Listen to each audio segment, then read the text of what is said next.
Hello there. Ho, ho, ho. All you little hoes.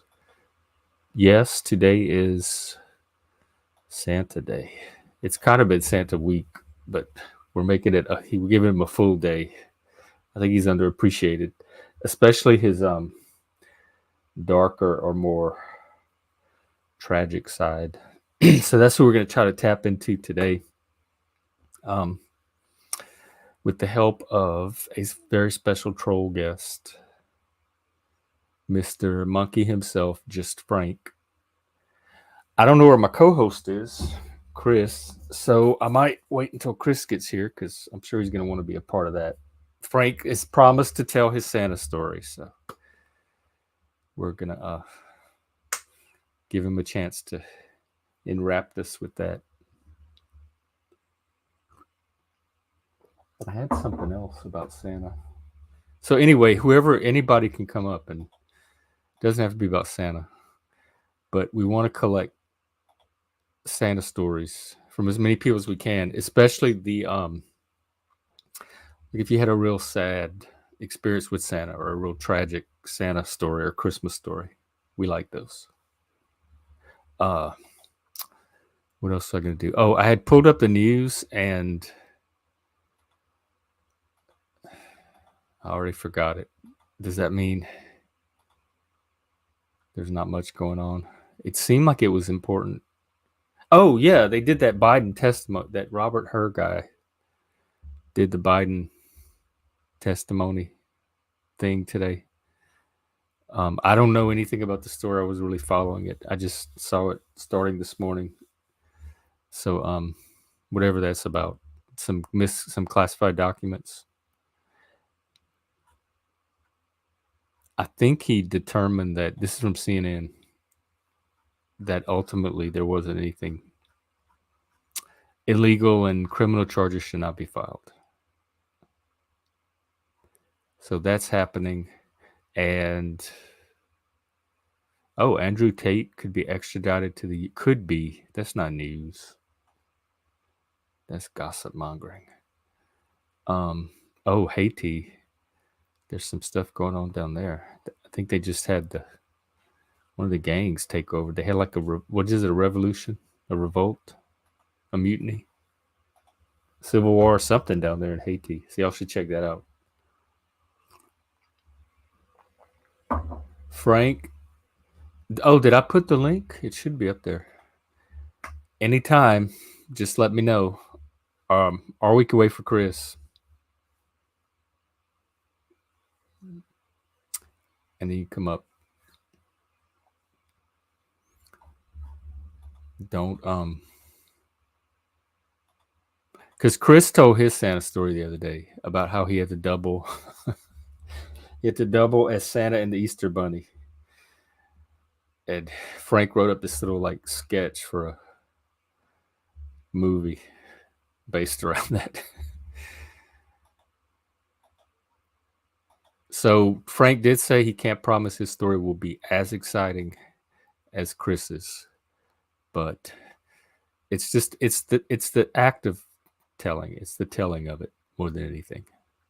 Because a community is built around stories and storytelling, even back in like the way early human days. Like, I don't want to call them the caveman days, but even maybe those days where they sat around the fire and told stories, and those stories became myths, and whole cultures and societies were started to build around some of the stories that had particular resonance or significance.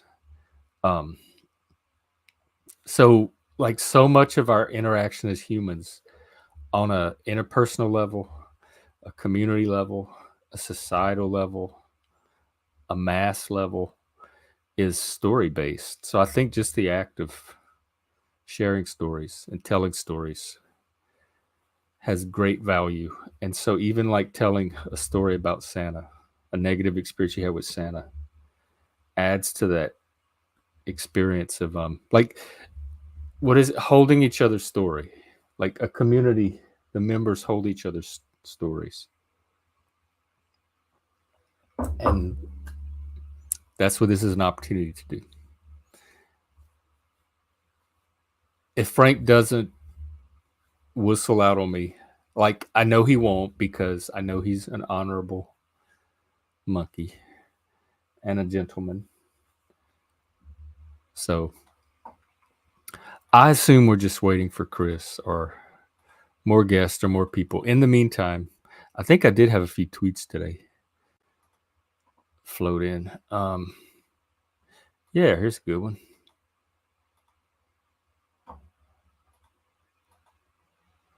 Look at this. Oh, hang on. In this new system. Conspiratorial thinking 101 is believing that there is some secret world hidden from most people by powerful and nefarious forces, but somehow you have seen through their machinations. And I don't know what the meme is, but oh,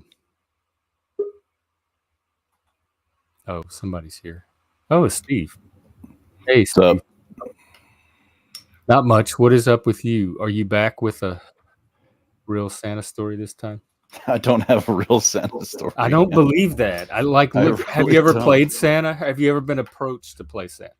No, I have not. And Has I anyone ever told asked. you would make a good Santa? Like, hey, Steve, if you're looking for holiday work, I hear the mall is hiring.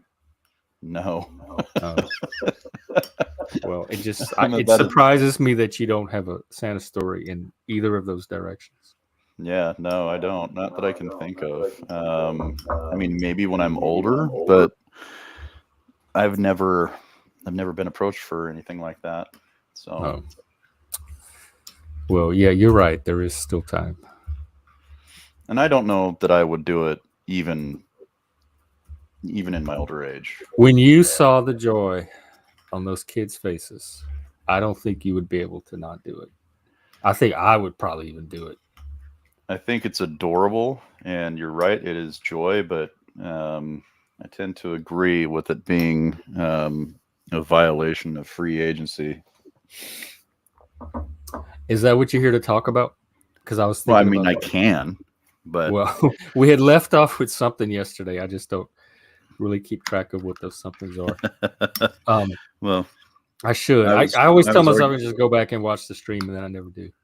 I was arguing against free will and free agency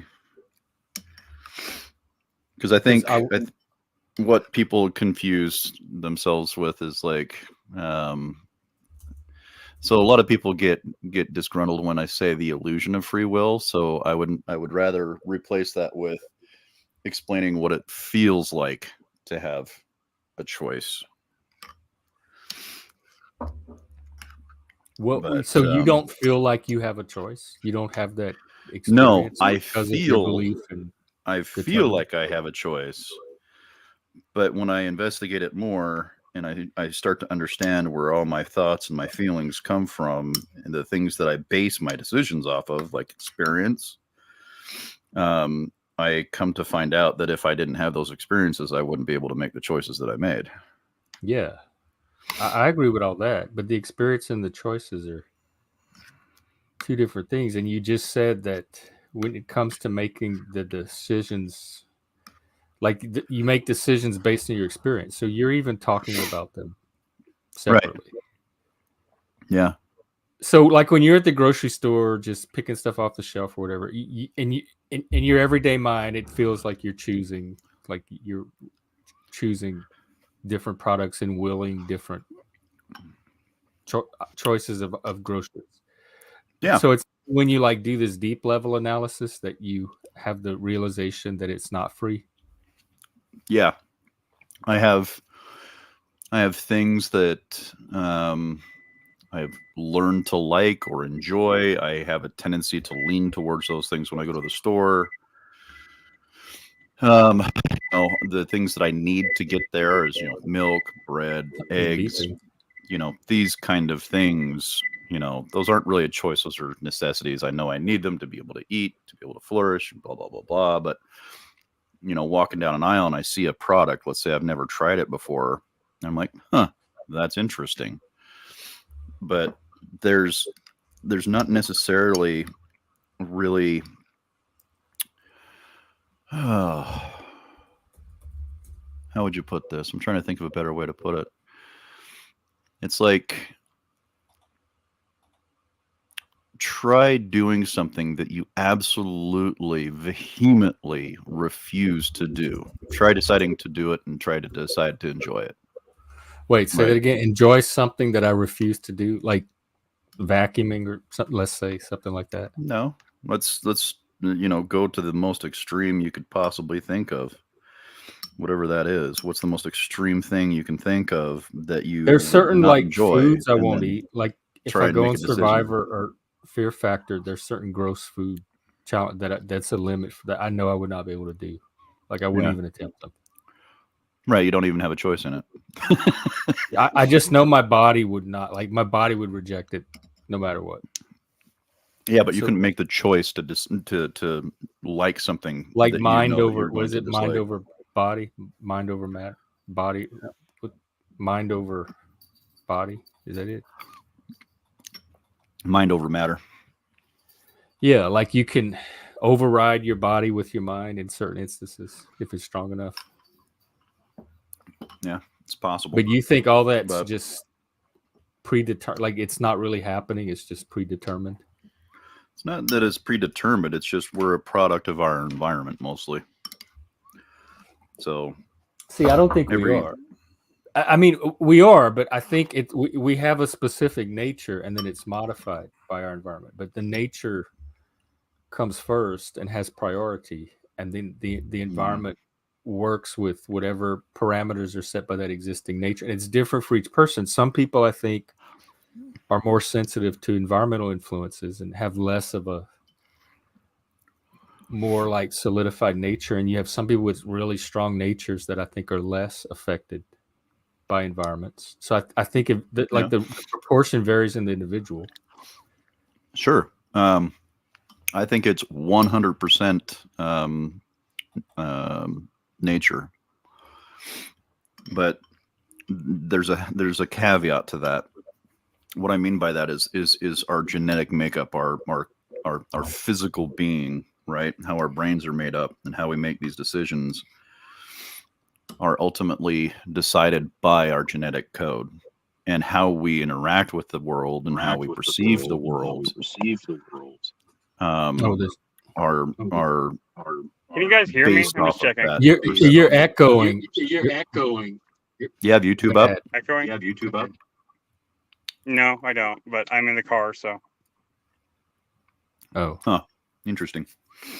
Um, so yeah, so we can say quite a bit. And Ian McGilchrist is this is what he wrote in his The Master and His Emissary, was that these underlying things that we don't really have a perception of, we have no way of actually quantifying them, other than the scientific method and investigation, and trying to discover things more and more and more as time goes on.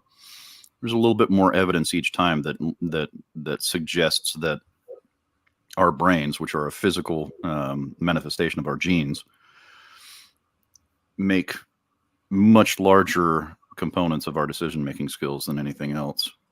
Because if we don't perceive the world around us, the environment around us, in a objectively realistic way that matches with nature, then we automatically know that we're in a slight defect away from actual reality. And you can example this by even things like simple things like color blindness, right? If you're colorblind, if you're hardcore red-green colorblind, your perception of the world is vastly different than someone who is not. but it's normal to you. Like you wouldn't know any other perception. So to you, that Right, would but be what the world that's really looks not like. so. Yes, it is, but you can't escape the truth that their world is going to be drastically different than those that can see red and green. I imagine our worlds are drastically different too, for many reasons, like beyond just the visual. I don't think any two humans are living in completely identical realities. Sure not. Yeah, I would agree with that. But that still does not escape the responsibility, or I would say the results of that argument. The argument that I made, like, call it whatever you want, that is still going to shift your view slightly askew from the norm, I guess you would say. What's going to shift it? Being red-green colorblind. But you Let's say won't that you won't even know a norm like that. Like outside observers will know that it's shifted from the norm, but you yourself wouldn't even know there's a norm to have it shifted from. Right. So by default, your decisions around the world would be at a deficiency compared to those that did have that Well, information. only if you compare them to a statistical norm. And No. like traffic lights, if they're set up a certain way and everybody uses that norm and the red green people can't navigate it, then yeah, they would be at a disadvantage. But that's just because it's referenced against this arbitrary norm that everybody agrees to be to use as a standard. Not necessarily. Take a look at plants. If you can't tell the difference between two shades of two berries, there's a good chance that you're probably going to die because you ate the wrong fucking berry. Right. So these things actually have real world consequences and affect the way that we make our decisions. If we don't have the input, and this is why I was saying is like free agency is taken away by children, and that joy is kind of an empty joy if you really get down to the nitty gritty of it. If things are withheld from us, or things are not given to us that we need to be able to make accurate and adequate decisions and models of the world, then we are obviously not capable of making 100% a choice in how we perceive the world. We're limited by. I don't think our perception is willed or chosen, or I think it can maybe under certain circumstances be partially, but it's not the perception that where the will comes in. It's the decisions you make independent of the perception, or based on or as a result of the perception. I mean, if you're speaking in a non-Nietzschean way, sure. So when I'm talking about will, I'm not saying we're in control of what we perceive or what thoughts we think or what comes to us. That's not where I locate the will. Right. And I'm saying at every single level you start to understand, at least with my argument, that there are fewer and fewer things you have control over. And if you don't have control over those things, which inherently will affect your perception and view of the world, freedom of choice is not that, a lack of freedom of choice and a lack of freedom of will is not very far off from that. Wait, say they're like fucking neighbors. I went back and rewatched that Zarathustra Serpent video on free will, and it was a response to Sam Harris. And so I just posted it in the chat. And say the last part you just said again. Well, I'll try. I don't keep a catalog of shit that I say, but so when you start to get into the weeds of like all of these things that you do not have a choice in how you perceive, because it's how you were hardwired, it's your experiences, right? You don't have choices in these experiences, and those experiences are directly related to our ability to make choices. So I mean, if we don't get all the information that we know that we should be able to get to make a rational decision to practice our free agency, our free will, then the concept of not having free will should not thereby be far off from that. I don't make the connection. Like the free will doesn't depend on the perfection of the information. No, just like nobody's making decisions off of 100% perfect information. None of us are ever, probably. That's my whole argument. is if you But don't have just the because the information, information you is can't make an imperfect adequate. doesn't mean that we're not using our will to make decisions and choices based on that information. Like you're tying the existence of will to the information being perfect, and that's the connection I'm not seeing. So if I was to, let me see here. Let me see if I can get you a better example. Okay. So if someone told you that, let's say that you had a job interview and you really needed this job, and you're walking along the road and someone says, yeah, or you ask this person, when does the bus come for, the downtown route, whatever. And they say, oh, it comes at 1 o'clock. And you're like, that's awesome. That's 2 hours before my interviews even due. I should be good. So you stay there, right? You've made according to you, quote unquote, choice to stay there. Now, let's say that person was lying to you. Okay. And you get on the bus that you think you're supposed to be on, and it takes you in the exact opposite direction that you were intending on going. Did you have, in essence, freedom of choice because the choice was actually not given to you? Yeah, the choice was still free. Like the experience of choice would have been no different if the information was accurate or inaccurate. Denizen, it's long. It's like 15 minutes long, and I'm worried that it's from Zarathustra's Serpent, and so I don't think he would mind, but I'm worried that it might be copyrighted at the same time. So it's a gray area. Yeah. But it is worth watching for anybody interested, because he addresses some of these same arguments that Steve and Sam both make, and I guess Ian McGilchrist. Well, I mean, Ian McGilchrist is a neuroscientist, and so is Sam Harris. So I'm going to trust them on the matters of the brain. But well, no. So the whole point on the philosophy. The whole point that I'm trying to make, Jeff, is that all of the things that are required for us to, quote unquote, have a freedom of choice are relying upon certain words. We're reactors. How does that make actors. the choice less free? That's what I don't see. The choice itself is still how do you as free define as freedom? any other choice. Well, so the freedom was already taken from you. You just didn't see it. You didn't know it until it got to a point where you realized you never had a choice in it. But that's only in that one scenario. There's plenty of scenarios where you have actual If I can prove it in one scenario, then it's more than likely possible in all scenarios. But even in that scenario, the experience of choice was still intact. Like the information, the choices themselves, some of them were false. Right. But the act of choosing was no different than any other act of choosing between choices that aren't false. Well, what I am making the argument for is this, which is purely because you can explain or express what it feels like to have free will is not an argument for free will. Those are two completely different ideas. I don't think faulty information is an argument against free will. We're it depends how you define free or will. There's a disconnect.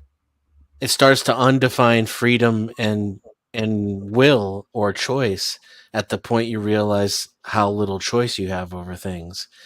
When you eliminate everything that you're simply reacting to, there's so little left. And then even if you pretend that little that's left exists and you go searching for it, you won't find it. And now science is starting to tell us that it happens in your brain before you even realize it. How is a choice between 2 items different from a choice between 10 items? It's still the act of, like, your brain has to serial unitask each item anyway. So ultimately, it's always a choice between 2 things at any given infinitesimal moment. It's not the number of options. The amount of choices it doesn't matter. Yeah. It doesn't. It's not the number of options. It's the agency that's implied by the use of the word choice instead of the word option. Like when we use the word choice colloquially as Americans, there's a lot of philosophy and presumptions about biology packed into that word. Like what? Like free will and agency. Yeah, And the well, idea I that am using it in those. that the self exists at all, it isn't just a projection. Well, the self is it's a subjective experience. It's definitely a phenomena. Um, I mean, ultimately, it may have no metaphysical reality to it, but it's still a consistent and powerful enough of an illusion to treat as something That I agree with. reckoning with. That I would That I 100% agree with Jeff. 100%. Especially, if we acknowledge the nature and the source of it, I think we can get away with to even greater benefit, acting as though the illusion is real. I mean, I only know what my experience is. I don't know how much of that is illusion and how much of it, because it all seems real. Like all the illusions that are powerful enough to seem real, I'm not going to know which ones are illusions and which ones are real. So people that claim to somehow know for certain what's illusion and reality, I'm a little bit skeptical of. I wouldn't say I know for certain. I just say I've thought about all of the things that go into, first of all, the definition of free will, the definition of freedom itself. Most of those things are objectively false. And then what's left after that, I can't find it. When I go looking for my free will after all that's been torn away, I can't find it. You came on the stream this morning, right? You willed yourself to pull up the YouTube and click the link and come on the chat, and like all of that. It didn't just happen. You made choices and directed it. No, he didn't make choices. He Yes, was influenced by his y'all live in a experiences. crazy world. Frank, I just had a physiological reaction to things that happened before I even realized them.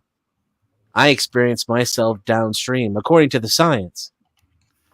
You just all of a sudden just became conscious that you were on the stream. Well, me is playing catch up constantly.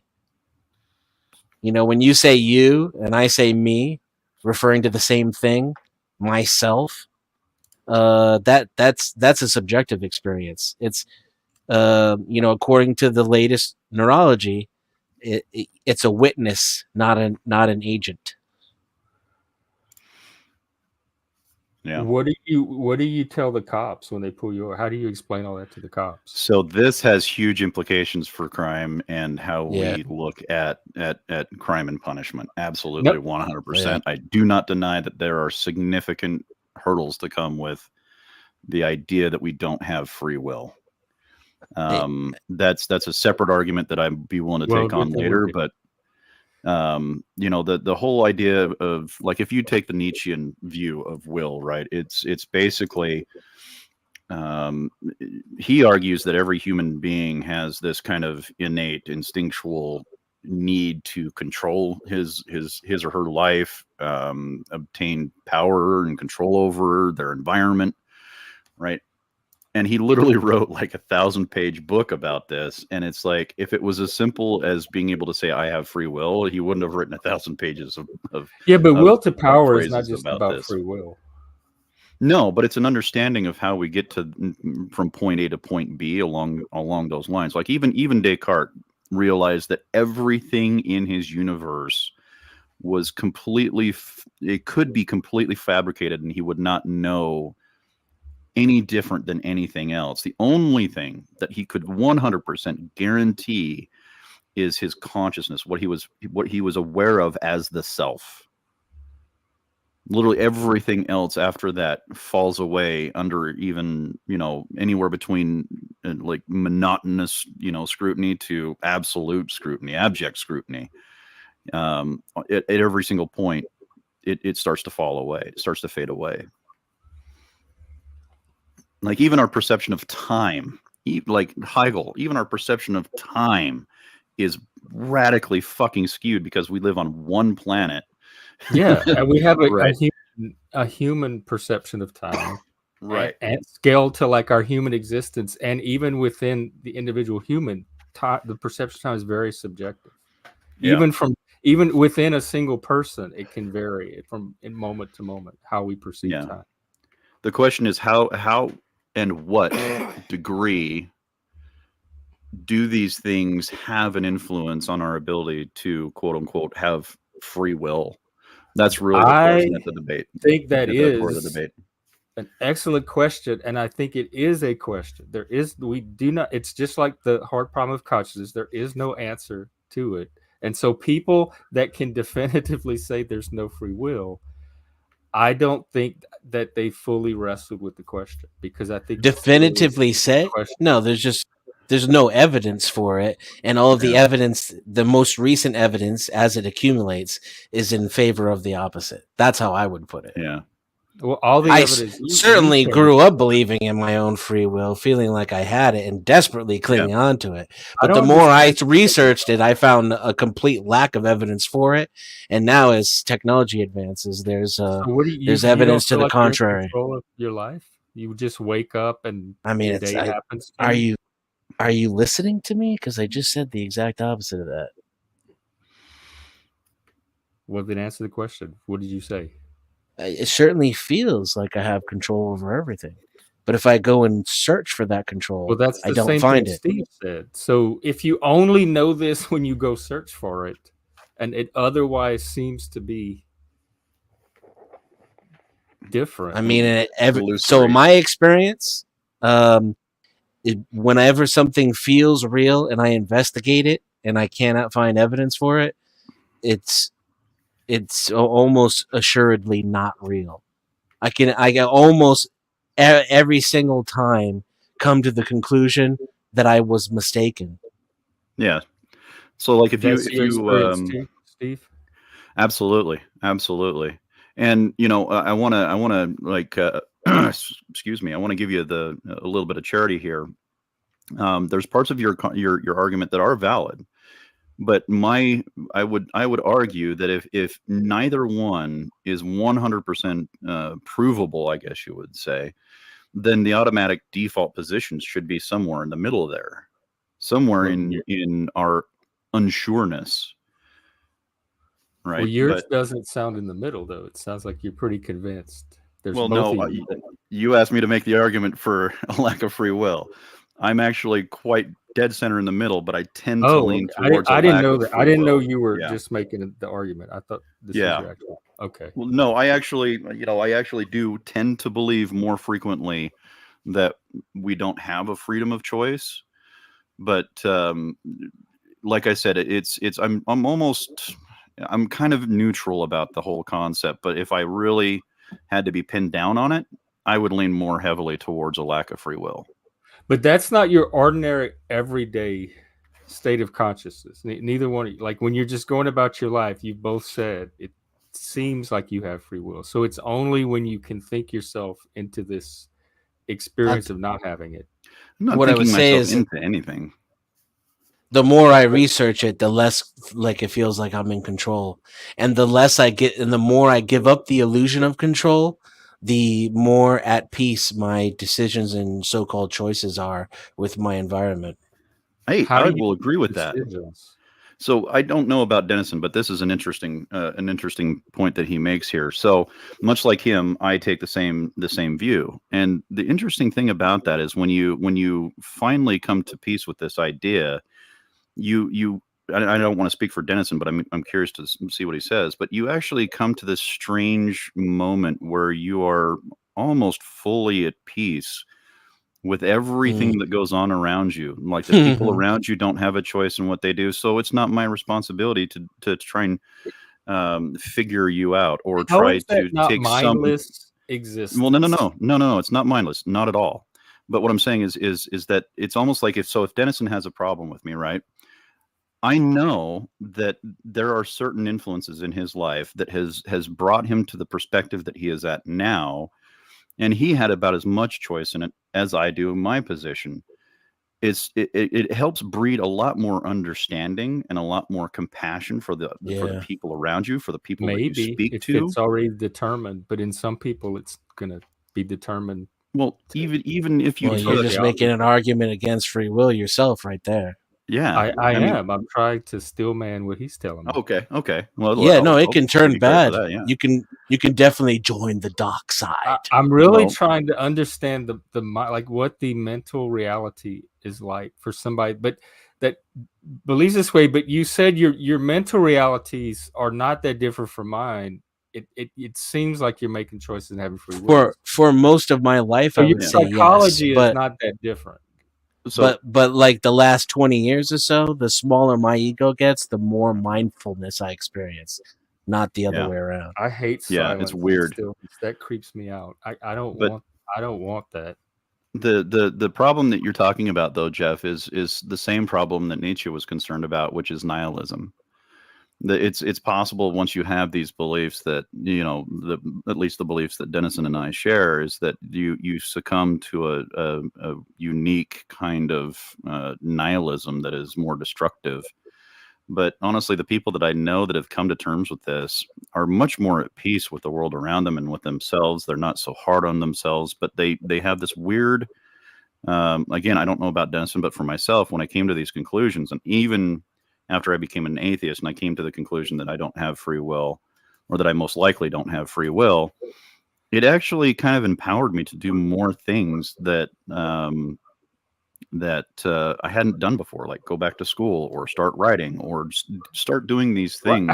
How did that why you couldn't do that without this belief? And because it seemed like lacking free will seems so disempowering. So how can something so You gotta, disempowering be empowering? if the free will doesn't exist the way you think it does, and you believe it does, you're already at a disadvantage.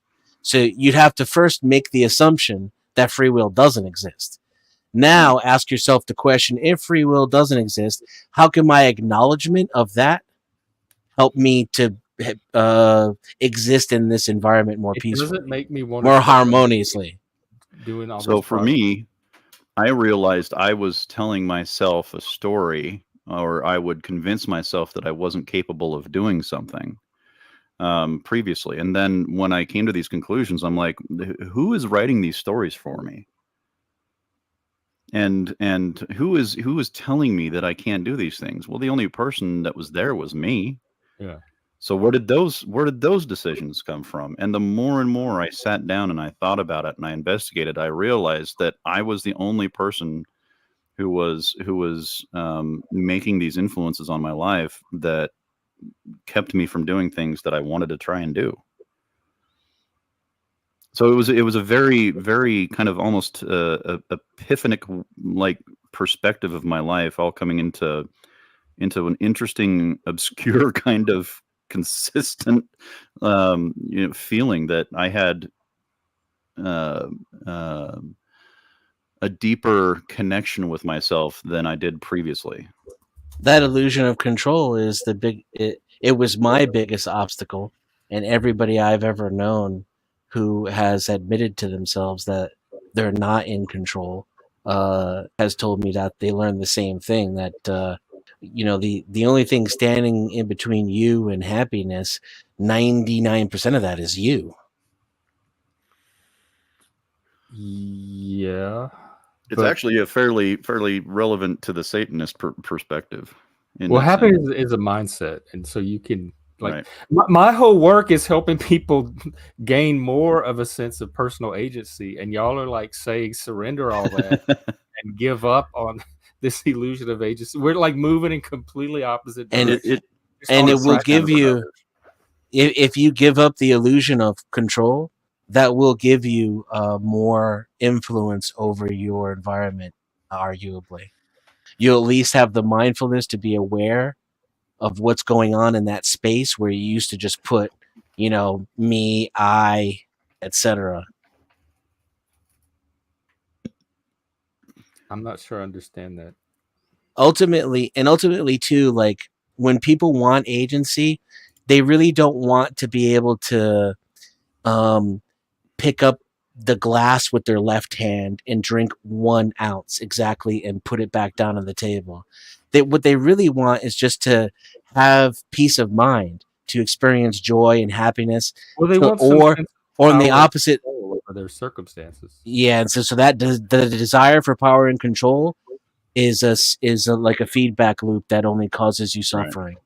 No, if you look at it from a philosophical or even psychological perspective, it would actually benefit patients more frequently because they would come to realize they had no influence over the events that happened to them, that traumatized them, whatever that is. And it actually helps the healing Yeah, process but because they now you do have realize. control from that point forward on what they do with those reactions and the residue of the trauma, and to have them think that they're helpless and at the mercy of their trauma and they have no agency to begin the process of post-traumatic growth doesn't seem helpful.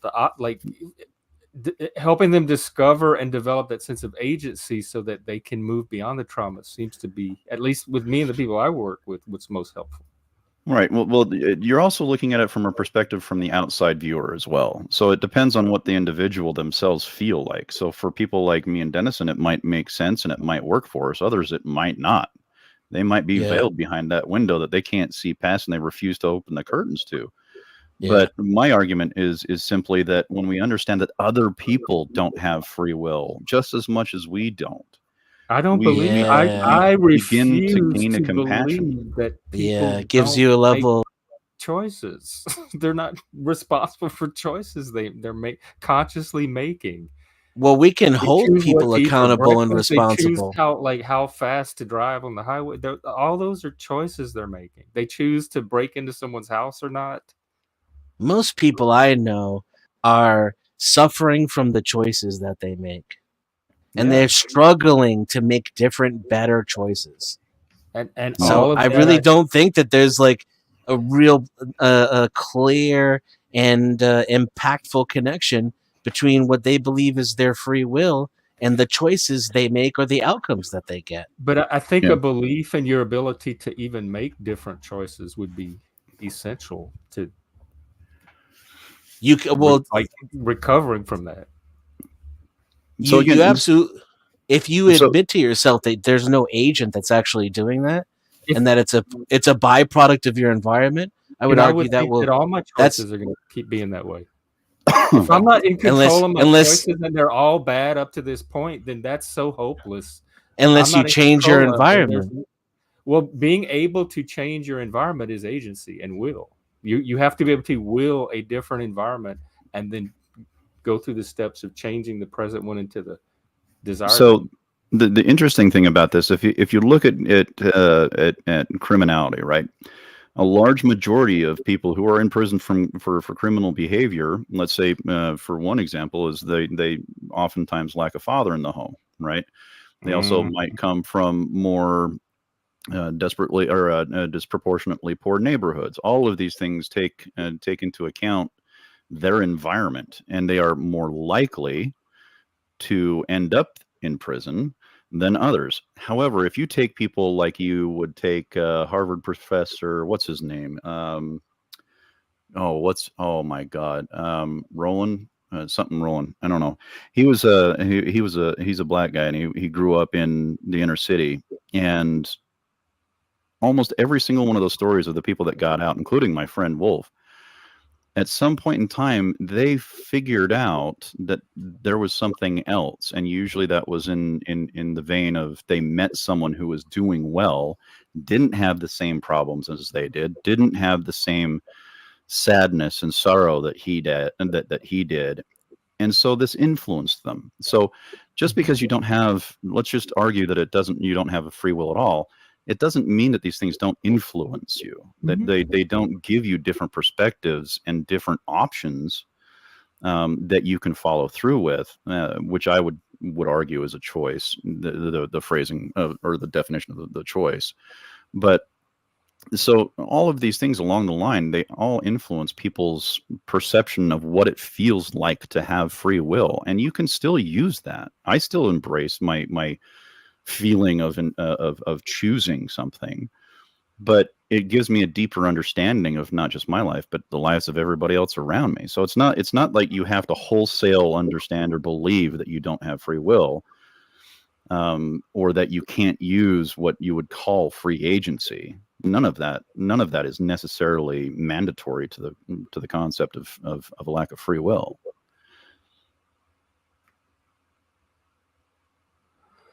Frank, are you ready to come up and save us all? And Denizen, we need a Santa story from you too. Denizen, you did an awesome job of What's, explaining what I couldn't, by the way. Preferably sad and tragic. When was this?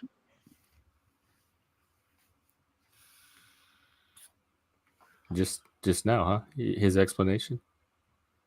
Oh, Yeah, to me, you're both basically saying I've the been same challenged thing, but on then this a you're lot. both having similar experiences of the world that's completely different than I'm having. yes, but it took time and effort. You know. Yeah, I mean, these are your experiences, dude. You know, there's no discounting your experiences. You still had them. They still are meaningful, right? We're just saying that the more we look into how we make our quote unquote decisions, are I less believed in- about our ability. Yeah.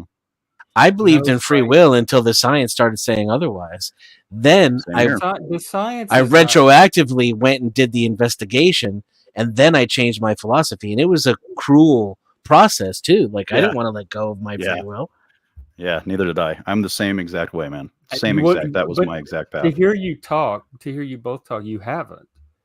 Like when you're living your day, you haven't let go of your free will. You still experience the illusion. Well, of that it. illusion, yeah, of course, that can't go away. Show me.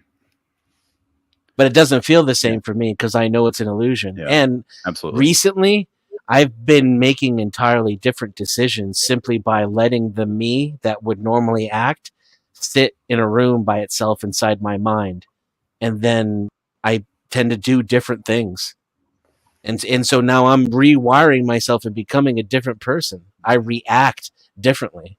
Are you making better decisions? To me, all of that, it takes the will to do that. But are you making better decisions? Is it at least It de- working in a It positive depends. way?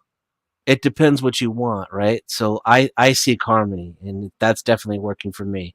And I do have some certain like material goals, you know, that I would say are not so much about real happiness, but are just about convenience, Yeah. and you know, like financial goals. And I would say that's working out rather well too, because Yeah. I kept trying to slam myself up against a brick wall when by believing that I had control over everything, and then Yeah. if when you actually try to exert control over everything in the real world, you become quite Machiavellian, because the only way to do that is to manipulate all the people around you, and you have to put your goals before anybody else. It's it can get a little toxic. Yeah. For don't me, know I if you use. always have to with the right people. Yeah. There's like for cooperative living, like right. So interdependence instead of. I work off the premise of the world with the least possible misery philosophy. Oh, So- see, yeah, we're in two different universes already. Yeah. Why, you want anything more that misery? decreases, yeah. No, but whatever it's not. decreases I more. just accept suffering as a given, and I don't like Oh, go out yeah, of my for way sure. to try to. It's like carbon emission. I just know there's going to be a certain amount of carbon emission. I don't lose sleep at night over the levels, and I don't lose sleep at night over the amount of suffering in the world, because there's always going to be a certain amount there. It's just a given of the human condition. I sure. don't. I think that is much more of a nihilistic perspective than what Nihilistic, I I am have. a nihilist. lack of I am agency a type of nihilist. I'm argument. very open about it. Yeah, very, very much so. Oh So yeah, I let- wanted to ask you, Steve. Did Nietzsche postulate that nihilism was destructive? Well, he had Nietzsche- different perceptions of nihilism. Like he had Yeah. 3 different definitions of nihilism, which I can't remember at the time right now. But there was one that was very specifically destructive. There was one that was mostly neutral, and then there was one where man could find his will to power. So there was a couple of different options that he had, and he goes into like so much fucking detail. I could not even hope to recite any of it. I mean, I got it on my bookshelf. I could probably find it for you, but yeah, he actually postulated there were different types of nihilism. There's a Nietzsche documentary I've been wanting to show for a while. Maybe I'll show it this afternoon. Yeah, because there's like this social cultural nihilism, which was brought on by the death of God, the awareness, Right. like just basically the decline in religiosity and the rise in secularism. And then there was but the one you're talking about for personal development is the transvaluation of values, where Yep. values are not inherently good or bad. And so any Yeah. value can be like there is no value in value, and that's the type of nihilism I am. Like Yeah. I don't believe there's any intrinsic value in existence outside of what you bring to it. So I think, for me, the least possible misery philosophy is fairly easy to live your life by, because it can really, how would you put it? It can really help you make better moral decisions. So let's say that I have the opportunity I don't have a to problem take making advantage moral of, or how would you put it? Let's say I'm a capitalist CEO of a company, and I'm quote unquote raping the earth and screwing over my employees, right? I could actually use the philosophy of the least possible misery to improve the situation of everybody and the planet at the same time, which would be a net benefit for society, right? So I could find better, more environmentally friendly processes. I could pay my employees more. I could provide better benefits. The list can go on and on and on. Or I could do the opposite and make the world more miserable. So I have this experience of a choice that I have for this, and I can make that experience of choice to create or to diminish suffering. I can actively do that every like in single day. capitalism, because in capitalism That itself was would just incentivize an you example, to dude. Yeah, that was do. just an example. If you take another example and you say that we're having an interaction between you and I about whatever, right? Well, the problem comes if you ask me a question and I can lie or I can tell the truth, right? Actually, there's a really good thought problem about this. Let's say that someone comes to your house and they're carrying a gun, or let's say someone runs into your house, scared out of their mind, right? And they say, "Hide me! This guy's trying to kill me." So this guy comes up to the house with a gun and he's like, "Hey, is this person in your house?" Now you've got two options. You can either tell the truth or you can lie. Now, if you tell the truth, this individual might just walk on and go off and try and find this person somewhere else, or he might walk around the other side of the house as this other person is trying to leave and get shot again. So telling the truth or lying did not benefit them. Now, conversely, if you tell them the truth, the guy walks in, shoots the guy, he's fucking dead again, right? So all of these things play a role, right? So the net benefit here is tell the truth as much as you possibly can, and lie as infrequently as you possibly can, because telling the truth has a better net positive result. So if I tell you the truth about something, at least you're more well informed to make what you would consider the experience of a choice. If I lie to you, I remove your free agency. I'm not making that connection. The agency is still there. You've manipulated the choices that it has to act on, but you haven't done anything to the agency itself. And you have choice and agency linked in a way that they're just not in my mind. Well, this might be the point where I just have to admit that I am not communicating effectively to get this across, because I would consider that a fairly easy way of understanding the concept. And that's not to say that you're stupid or like you don't get it. I'm going to take accountability and responsibility for the fact that I'm doing a poor job of explaining this. Oh, I really don't get it, but I'm perfectly prepared for the fault to be mine. I'm just not seeing what the choices to me is independent of whether you have the ability to make a choice. It doesn't matter what the choices are. It doesn't matter how many flavors of ice cream or what ice cream shop you go into. The ability to make the choice is identical every time. It's will.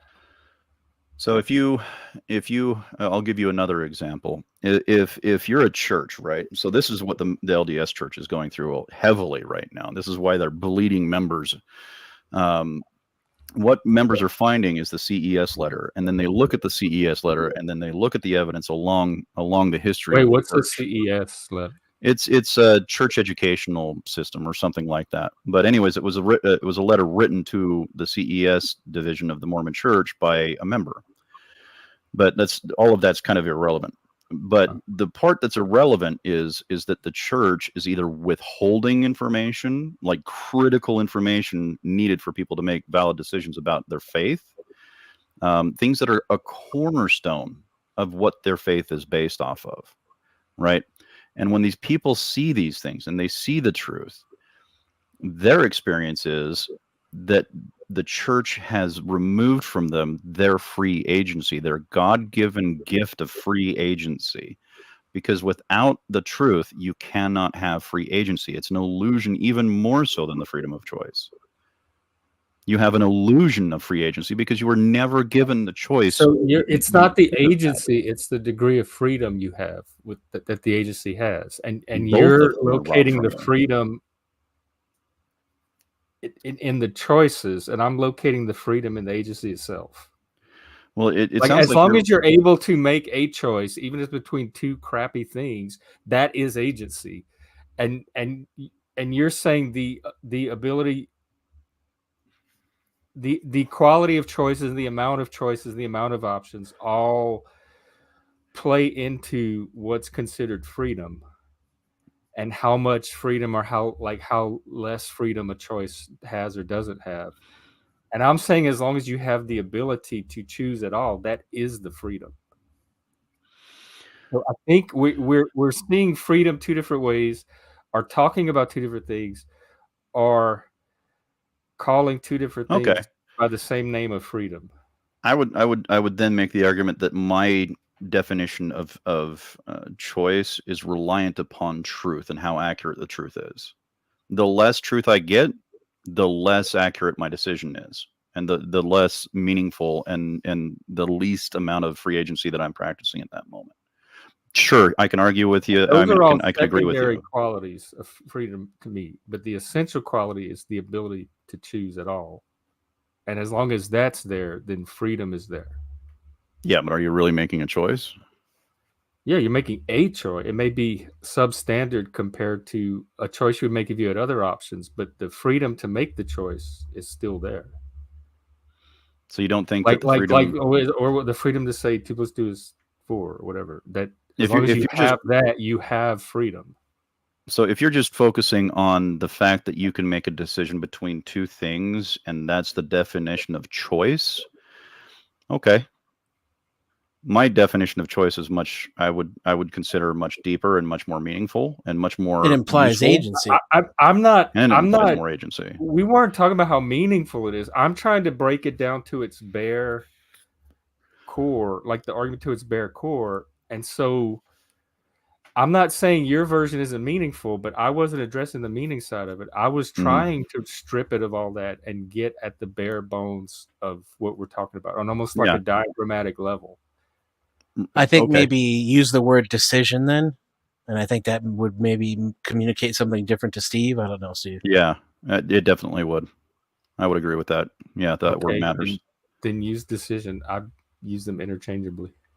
Yeah, so that might be where the equivocation might be happening. So if you're just arguing that we have the ability to make decisions, sure. That's clearly not what free I've been will arguing is. since for 2 days since this topic started. You know, that's clearly not what free will is, though.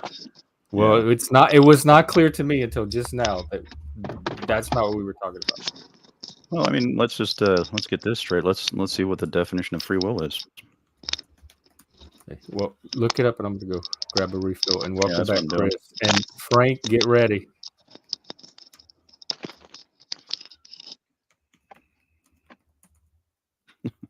Shit, I can't type. Yeah. So free will refers to the ability of humans to make decisions or perform actions independently of any prior event or state of the universe. Okay. So after my journey into my search for free will, I've come to find that it's utter bullshit. And my mind could be changed. Any evidence at all would change my mind. But right now, I'm pretty convinced it's utter bullshit. Yeah. Yeah, free will here says the power of acting without the constraint or necessity of fate, the ability to act at one's own discretion. Yeah, that's without not a thing. So that's not a thing. The other the adjective is given readily, voluntarily, or quote unquote free will offerings. So voluntarily is kind of the point here that I'm going to focus in on, is like if someone is denying you truth, then you are not voluntarily making a choice based on the information that they gave you. They're actually influencing your choice. It's literally an external constraint. That right there, that little chain. That is what I am not. There's something in those premises or the argument that is setting off my alert, and I can't fully sign on to that little connection you just made. Am I responsible for my choices if they're based upon lies? Again, I'm talking about the ability to make them at all. So okay, yeah. So then we agree. Would be a different. I'd have to. Humans definitely have the ability to make decisions. That's just not free will. That is what I use free will to mean. Right. Well, I mean, the that's ability just to freely will something without constraint. No one's. But you can't freely do it. Your freedom is limited by external constraints. All day long, I do it all day. My choices may be limited, but my ability. And you're not willing anything. The outcome doesn't depend on just your choices.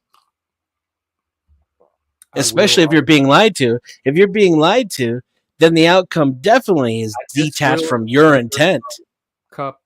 Another cup of drink to appear in this thing, and it did. And I went and I put it in there, and it happened. I just willed this second refill, and I executed it. I'm sure that feels really powerful to you. Just the you in that scenario doesn't really exist. It was so like routine and mundane. When I haven't even thought about it, it was just a routine reaction. Nothing special. You see, even if you try to describe the experience yourself, you contradict the concept of free will. I'm willing to have this conversation right now. I'll be right back. Or maybe not. The universe does have other plans. Yeah. You know, I'm going to agree with you on a lot of things here, Jeff, which is it's difficult to wrap any mind around the idea that we don't have free will. It's counterproductive to what we've been told our entire lives, both through faith and through what we would consider experience. You know, all those things. But when we operate, our whole lives are operating under this influence or this idea that we do actually have free will, and it's difficult to argue people out of that perception because it's a deeply held belief. But I think or we actually have free will. It's as simple as that. But there's just not enough evidence that supports it in my Even Denizen said, if you're talking about the ability to make choices, then yeah, we all have that. Yeah, I mean, you have to make a decision until like 5 minutes ago, I didn't know that's what we weren't talking about. Like I didn't know we're talking about something else. Go ahead. I would have to ask Steve, like, I mean, don't get me wrong. I mean, truth is truth, but at the same time, what's the utility of believing that, though? How does it help anything? Doesn't that just kind of like drive people towards despair and feeling less responsible for their actions? Isn't it more utilitarian to believe that we have free will? So we went over that. It's possible to become nihilistic if you hold our position in the argument, sure. But for Denizen and I, we both share a very, very almost exact experience where it actually liberated us more than it constrained us. When I became an atheist, it's almost like I went into overdrive and started achieving all these things that I told myself I could never do. You know, because I realized in part that a lot of the decisions that I was making, I was allowing external experiences that were based on what I believe are what I feel are either inaccuracies or just blatant lies. So I had to completely revamp my entire life and the way that I perceive the world around me. And luckily enough, we live in a day and age where there's enough material to be able to do that. But yeah, I decided that the path that I would follow would be the least possible misery. So everything that I do is based off of the perception that, or I would say the prescription that I'm going to make everybody's life better because I'm in it, and less miserable. So everything I do is coming from a place of an effort to make everybody's lives happier. That's so noble.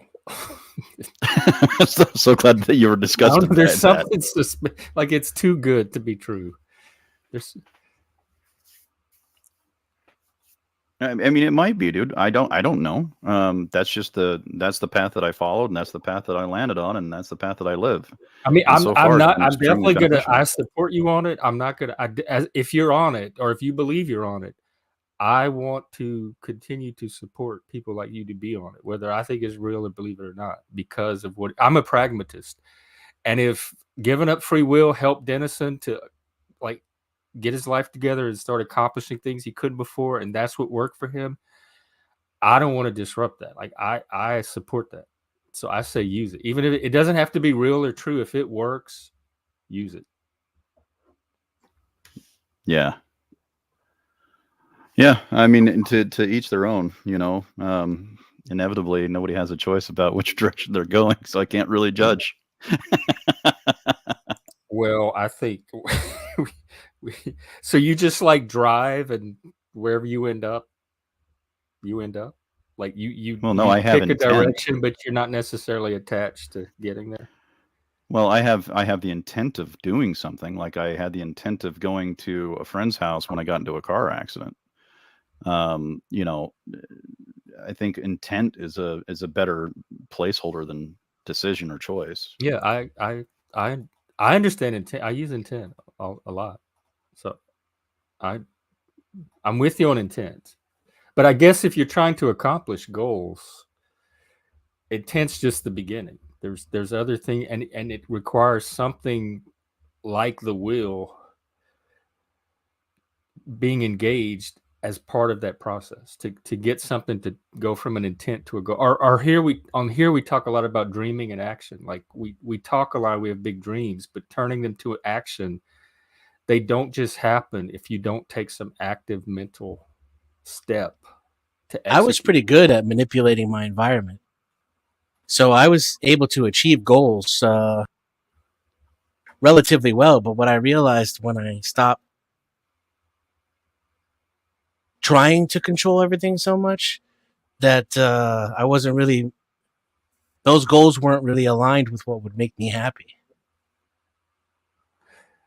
Did you give up the goals and then suddenly like you discover what made you happy, or did you replace them with goals that you discovered would make you happy? Or did you just give up on having goals completely?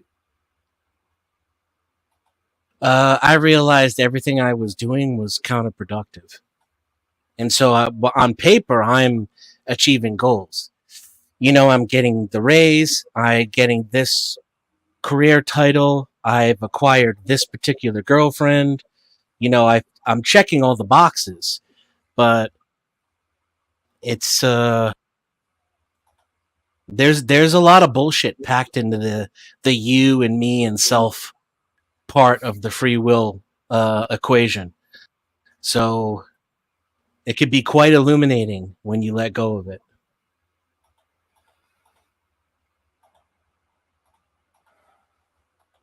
Maybe. Frank, stop. Maybe. I know certain drugs, like people have ego death and they can let go of all that. I've never been able to. So I don't Yeah. I haven't had that experience, so I can't say what it would if I'd do anything differently if I had.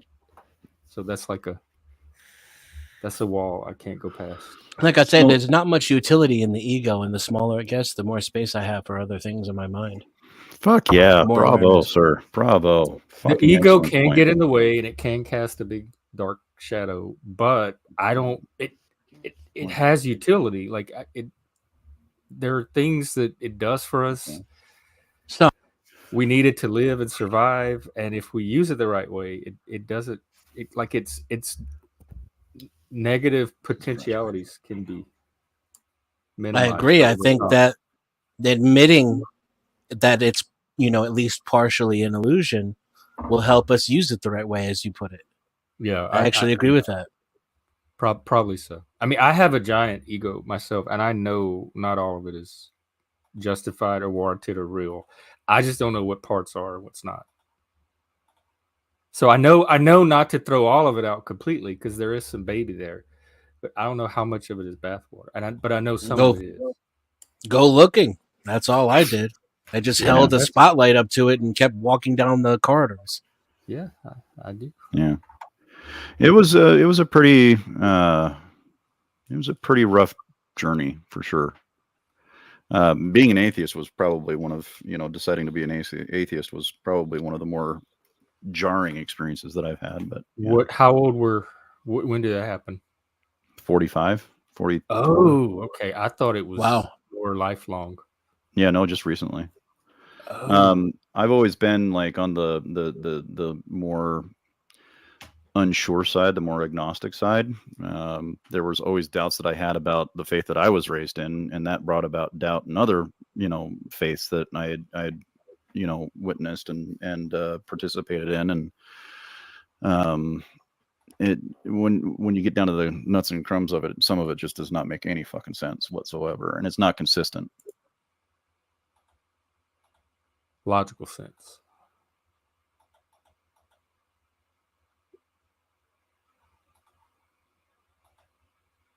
Oh yeah, and if Frank, you're I a have Christian, no pity or sympathy for you at all. You completely dogged me over today. I noticed there's not like a lot of people in the chat that actually are interested in the conversation. Yeah, it's interesting considering it's so. It's like critical it's to being. Yeah, it's I enjoy hearing Jeff's perspective, Steve's perspective. I think the other gentleman's name is Chris, if I'm not mistaken. Yeah, that's Chris. I find you all to be very thoughtful and interesting people. So it's kind of funny that like only the trolls are in the chat right now. Da Freak's been making some good points. And Uncle Fatty, come up and talk to us about this. Because I'm interested, like, we all prioritize different things, I guess. And if money, especially in a capitalistic society, if you're incentivized to prioritize money, then you might have a different psychology about will. Yeah. Or it's just a hierarchy of desires, necessities, or importance. Mm-hmm. Absolutely. The Freak just came up with a really excellent question. How do you explain how it's only one particular group that claims they actually know? Mm-hmm. So I don't have to explain that. I can, take any. I'm sure he's probably asking the question: how would you be able to discern how one particular group claims they actually know the truth? My argument is that that would be groundbreaking on human evolutionary terms if they were able to do science, that. Philosophy, we have methods for approximating truth. Yeah, I was going to get to that because people treat science like it's some monolithic religion, but it's not. It's a collection of individuals who have their own beliefs that have personal ideological or ethical differences, and the best science is done by people who disagree with each other and just happen to come up to the same conclusion. That's Roland Fryer. That was his name, the black professor. Is that the one they tried to fire? Yeah.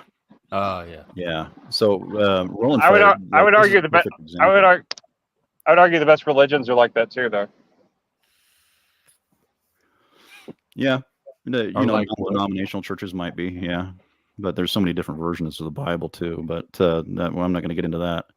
But Roland Fryer, like, this is a perfect example of what I think would be the scientific process done right. So he did a research paper on violence, specifically gun violence against black people, and he had a team of like 9 RAs, like research assistants, and he got the results back from them, and he was like, okay, that's interesting. So we're going to try it again. So he got 9 new RAs, had them run the thing again, and they came up with the same conclusion. So like this is like the scientific process in action. It's like, even if you don't agree with the outcome, do it again. See if you get the same response, right? That's the thing. That's the interesting thing about faith. And I think what's his name, Gervais, had the best fucking statement about this on the planet. It was like, if you were to erase every book and every religion from the face of the planet in 1,000 years, it wouldn't come back the same. Science will come back the same. The scientific process, our answers will still come back exactly the same as we found them today, because we have a process of being able to discern truth from falsity. I thought that was one of the best ways of putting the debate against science and religion to rest. Yeah, I think that's one of the most amazing things that humans have accomplished, is that ability. But I also think religion is another pretty amazing thing. Is there still a debate between science and religion, or has that morphed into something else in the modern age? There's apologists that try to make religion and science work together, and in some rare instances they do, and that's, I would probably call that under the premise of justified true belief, which is kind of like the best way to describe justified true belief is let's say that you have a clock that has been on time every single time you've looked at it for 30 fucking years. One day it stops at 3:30, right? And you didn't know it. So you look at the clock, it's 3:30. That's what time you assume that it is. And for some reason you ask your friend, hey, what time is it? And they say it's 3:30, right?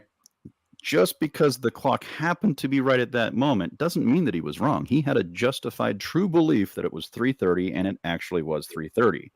However, that justified true belief goes away at 3:31. So there's times where people can actually get shit right, but it doesn't mean they're right about everything else. Yeah. Yeah, I agree. And like anybody, even the great geniuses, I think also got things wrong. What did? I'm sorry? I said even the great geniuses, I think that applies to. Like none of them Right. had the complete truth and got everything right. Yeah. I mean, if you read books like it's a like your herb and spice shelf, right? And you want to come up with a system of understanding or believing something, you can use dashes and pinches of every other different kind of concept if it fits for you. That's the most amazing fucking thing about philosophy. It's not one of them is absolutely right about all fucking things. They're all built upon other premises that could possibly be wrong as well. But you can take things like Descartes and Hegel and Nietzsche, and you can mix and match that shit as much as you fucking want, as long as they're not completely, diametrically opposed to one another. You can use them into a larger philosophy. That's what I love about philosophy, personally. Yeah, well, that's because they're reusing the same ideas from Plato and Aristotle anyway. Well, everything expounds on everything else. I would challenge anybody to find a true original idea on this fucking planet that didn't come from somewhere else too, or that didn't. If you're didn't a Christian, get built. if you're a Christian theologist, though, then free will definitely does not exist. Ooh, If you believe in the God of the Bible, then there's definitely no such thing as free will. So I know this argument, but I want you to explain it to people. Well, God is all-knowing and all-powerful, and and everything's been predetermined to His will. So the idea that you have any agency whatsoever, it's a perfect example, actually, if you think about it, of what it would be like to believe that you have free will in an environment in which you have none, because you're freely making decisions, but you can truly only make the ones that God is already aware of and already fit into God's plan. So you're literally doing God's will and believing that it's your own. Yeah. Well, what about Adam and Eve? Didn't he give them the freedom to eat, or did he already predetermine she was going to eat the apple? He would have had to, otherwise he's not all-knowing. Yep. That's why the problem of evil is such a strong argument against God. Yeah. Epicurus, was it? It might have been. No, I think that came later. I don't know that the Greeks had the same concept of evil that Judaism and Christianity did. Yeah. Chris, where are you? That's a good point. At the hospital? No, I'm at a store selling clothes. The sisterhood of the traveling pants salesman. Got to make that dollar. I gotta get rid of this stuff. There's other apologists that argue that Denizen's argument is slightly invalid because we still retain the choice to do something against God's will, and that's what we call sin. I don't believe in that argument at all. It's so lightweight and so easily dismissed that it's not. Then God's not God. Then he's just Steve. Yeah. He either knows that. So the interesting thing that the consequences that comes from the argument that Denizen is putting forward is that if evil exists in the world and God knew that it was going to happen, then he's also responsible for allowing it to continue. Therefore, God is responsible for evil. Otherwise, he has no power to stop it. So take your pick. Yeah. He's either impotent or ignorant. Or maliciously ignorant. Right, or malicious, right. The other argument that comes along with that too is see if I can explain it well. So there was this idea that came forward that what we know of as God is not actually God. There's this idea that God was actually cast down to hell. So if you remember, what was Satan's argument in the Bible? It was to force people to follow God. He would force people. And where in the Bible is this? I can't remember. It was giving humans free will that insulted him. Yeah, that's what started the fight in heaven. He thought that people shouldn't be allowed to exercise free will, but I think there was some personal resentment there as well. Why don't I have free will? Yeah. A lot of the fight in heaven comes from Milton and Paradise Lost. I don't know that there's much of it in the Bible itself. You could be correct as well, but I know there's some in the LDS faith, but I know there's also others in Christianity and such like that. I think it's somewhere in the Bible. I can't remember. I'll try and figure it out. If I'm wrong, I'm wrong, and I'll admit that I'm wrong. But let's just presume that we're going to go based off of what we conceptually understand as the Christian faith, which is there was a fight between God and Satan. And that fight was sparked because Satan didn't want to give human beings free will. He was quite jealous of them. Now, if you look at the history of the church and all the rules that we have to follow as quote unquote Christians, it almost feels like we're being forced to follow another person's will. And the argument goes is that God actually, Satan actually won. And Satan is what we call God because of all the forced commandments that we have to follow, all the forced rules, whereas Satan is actually, or the God that was cast down is what we call Satan, and it was Satan's effort to rebrand his idea. And that's why, you're free to do whatever you want in hell or some shit like that. I don't know, but it's an interesting concept. It's a very interesting concept. I don't. The bearer of light was actually the true humanist. Yeah, I mean, think about it. I mean, Satan's name was the Morning Star. Yeah, y'all need to catch up. Talking about Christian nationalism. Yeah. But the thing with Adam and Eve and the apple, it's like, why would God punish you for giving you the ability to, or at least the perception of free will and free agency, and then punish you for using it? Like, that's fucking ridiculous. Unless it's a projection of our experiences with our parents, our authority figures. Yeah, no, God makes perfect sense when you realize that it's completely man-made. Yeah. I think so. Christian philosophy is on point. If you look at it like as archetypal, and then you acknowledge that it's from all the different demons, so-called demons we have inside of us. Yeah. Jordan Peterson does a really good job of doing that. Yeah. Jordan Peterson actually does a really good job of explaining much of that in his Maps of Meaning. He does, yeah. He does. It's a fucking dense book. I don't recommend people read it, but yeah, he makes a lot of those kind of I don't read too well.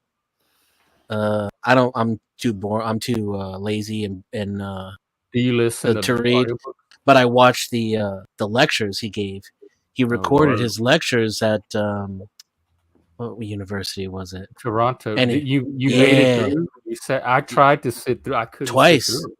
Oh my god! Well, I commend you. Sometimes it auto plays, because I've spent so many hours listening to it, and I just listen to it again. I'm like, fuck it. I turned off autoplay on YouTube for a reason, man. But yeah, it's. I mean, all of these are like really fascinating and interesting ideas. Excuse me, but the idea of Christ and faith and God just never fucking it never resonated with me at all. Nobody comes back from the dead. If that's the Right. like right at the entryway that I came to. Yeah, it's like the only time in human recorded history someone came back to life. Yeah. And it was so frequent and common in those days too. Like Jesus wasn't the only one. To come back to life? People. Oh, there was in Lazarus. the Bible. And then all the I think it was the saints. I thought that's what made him so special. Well, they came after him. I thought that's what made him so special, is that he came the resurrection. I know they had Enoch in the Old Testament that got like what translated into heaven bodily. Yeah.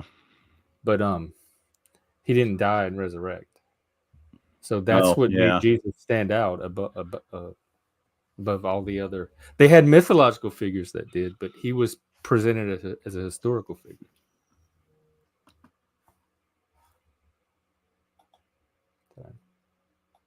Yeah, there's at least 9 times that people rose from the dead in the Bible. But there's one time when a bunch of people, all the saints in Jerusalem, I think is how it was put. What? How did they have saints in the Bible? Let's see. Because weren't they canonized by the church after? That's a good question. Maybe that makes it New Testament, maybe? Let's see. How many people? Yeah, it would have to be New Testament because Jesus is New Testament. I'm going to ask the AI.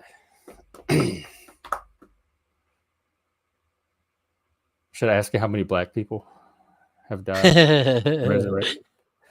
Jesus' resurrection is unique. He's the only permanent resurrection. They've had temporary resurrections where people come back, but they eventually die again. We have those in the modern world. So he's the one who's eternal. That's what makes him unique. Right. There's 3 in the Old Testament. Elijah raises a widow's son. Elisha raises a child, etc. There's 4 instances in the New Testament of Jesus raising people, and there's 2 instances of apostles doing it. So excluding Jesus, the Bible recounts 7 instances of temporary resurrections. Well, that's not counting the saints in Jerusalem. I don't know. Jim and I didn't have anything to say about that. Maybe they were white. And it filtered them out. So sorry, I had to take a phone call, but to kind of go back a little bit, one of the things that always made me kind of rubbed me the wrong way, I would say, is that this idea that God had to crucify his only son in order to cleanse the earth of sin, so to speak. It's just like, couldn't he have just snapped his finger and done the same fucking thing without murdering his son? Yeah, but he's really into murder. Have you read that book? Yeah. Dude, the worst one was the flood. So he literally killed every man, woman, child, and animal on the fucking planet except the animal and the plants. The animals, man, he killed fucking everything. He's a petulant child with an ant farm. Show up in other cultures. Sorry, what? Yeah. Jeff? Don't they have flood stories that show up in other cultures? Like the flood motif is.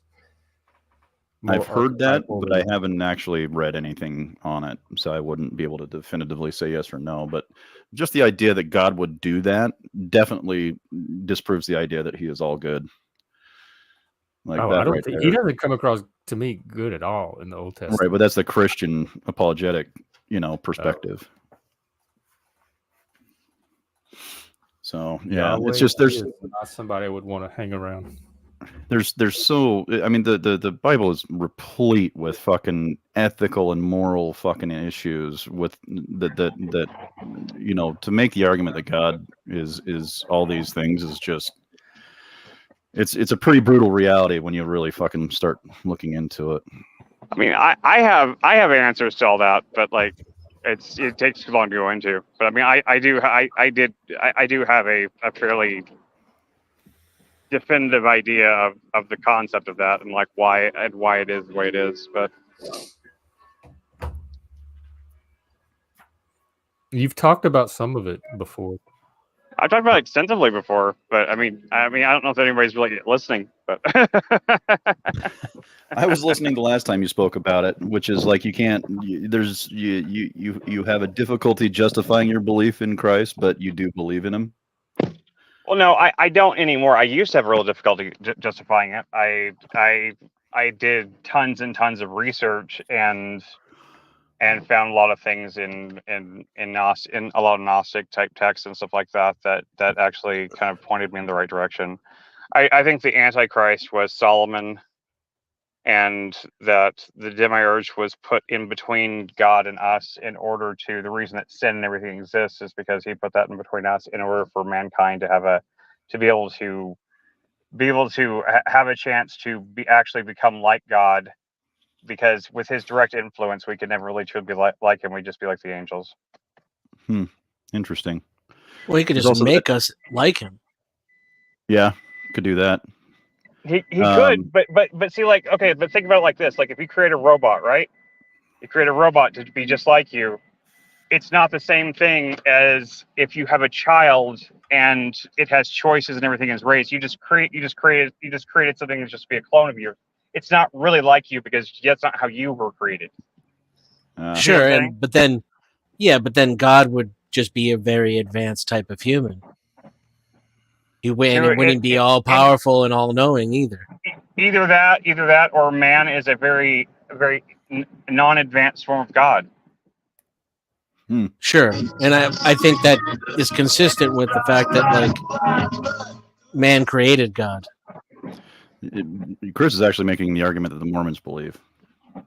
So we like, the Mormons believe that they all get to become gods when they transcend into heaven.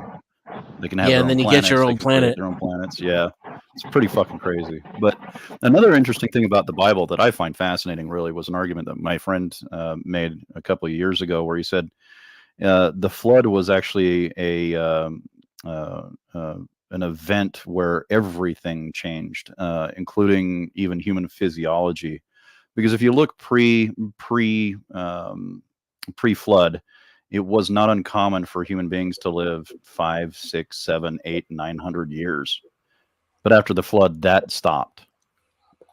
So it was like the flood destroyed the veil between, or whatever it was called. I can't remember what it was called, but it destroyed it's the thing that resided between heaven and earth, and that broke apart and was destroyed. The firmament. Yeah. All the water. So that ruined the ability for man to effectively gain direct power from God. It was a really interesting argument that he made, but yeah. One of the Creation Museum people actually has like a big like thing on that. They create this whole like terrarium thing where they supposedly create pre-flood conditions and supposedly could cure cancer and all this shit. But I don't believe any of that shit myself. But you know, I'm just saying it. But I've heard that argument too. Yeah, it's pretty interesting. Sorry, we took over your show today, Jeff. And no, Frank. No, it's not your fault. Frank backed out. He wussed out on me. He talks all big. He said he wasn't in a bed. Demanding Santa stories from other people, but then he was a little snowflake today about coming on. Now I know. You know, you people reveal themselves. Well, yeah. I mean, I don't want to be too judgmental on Frank. I do. Actually, now he totally stood me up. He got a special thumbnail and everything. The whole show was dedicated to him. God damn, Frank. Does he ever enjoy himself here? Here, I don't know. I think he enjoys trolling. I think we have higher quality trolling waters here. I didn't even think he was that good at trolling. It was too personal. You can't, in order to be an effective troll, you really have to not be, have your fifis in it, and then you kind of get an objective perspective of the people you're trolling, and then figure out what makes them tick. Yeah. He's basically just, his attempts to troll are just rudely putting down his own bullshit opinions that don't match up to reality. He was today, freak. Just so. No, that happens all the time though. I get excited and people get my expectations up. I get excited, and they never happen like as promised. So it's fine. It'll reset tomorrow.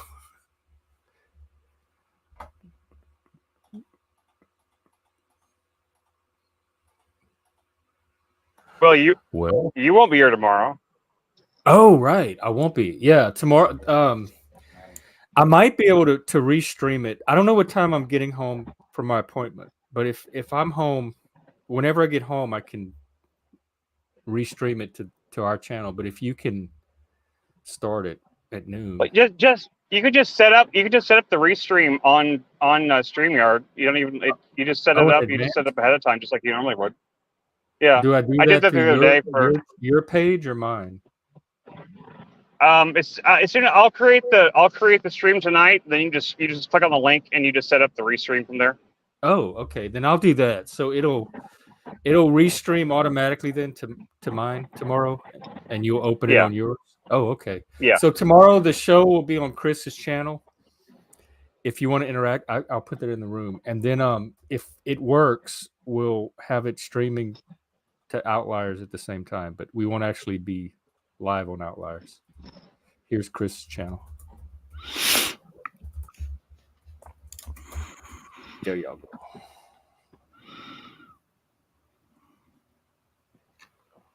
And then Thursday we'll be back as scheduled.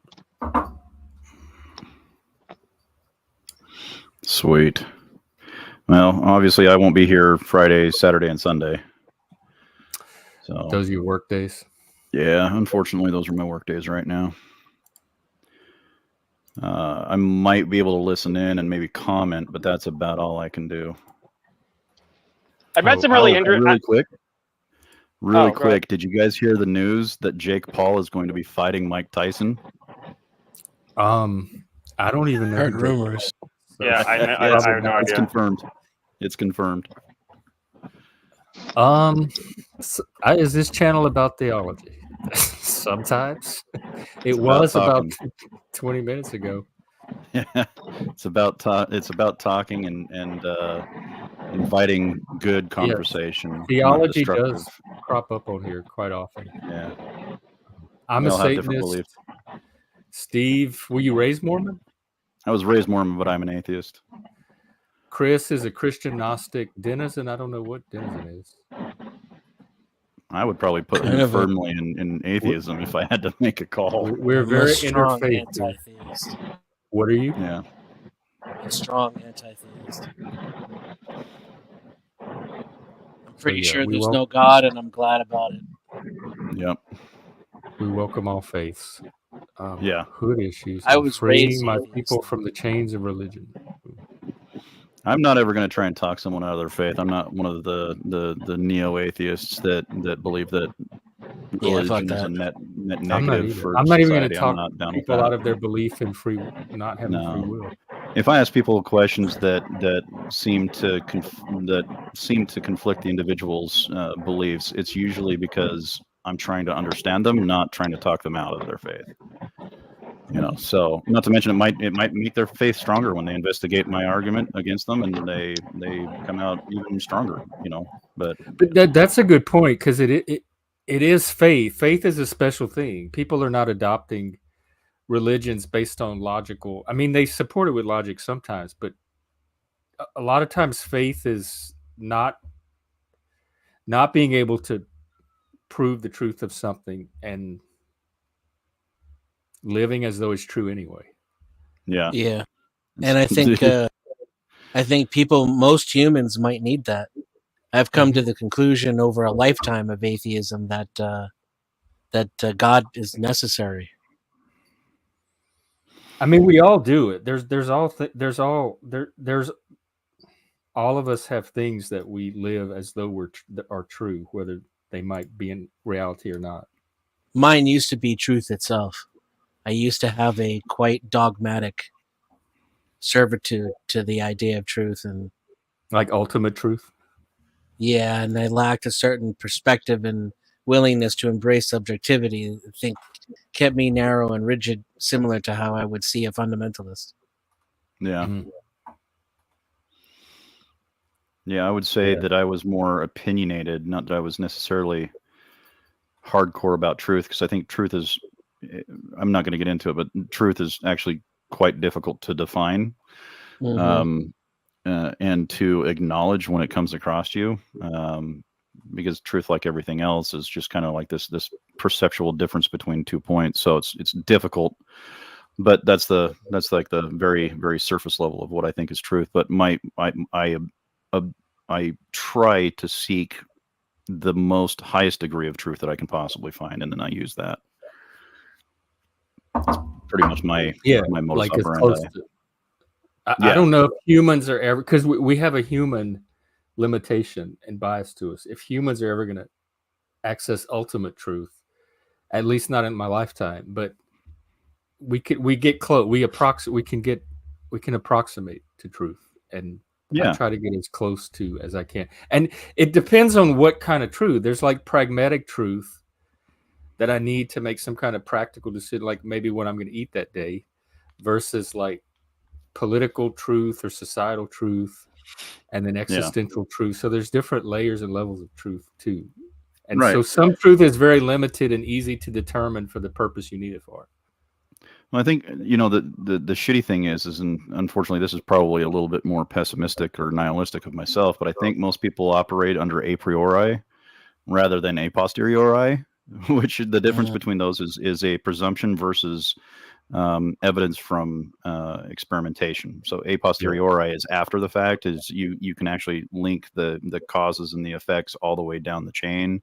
You can test, do tests, but the a priori is kind of like your initial understanding or your initial guess Your priors of what something is. Yeah, the priors, it's a very, very low resolution, Check very the surface priors. level kind of concept.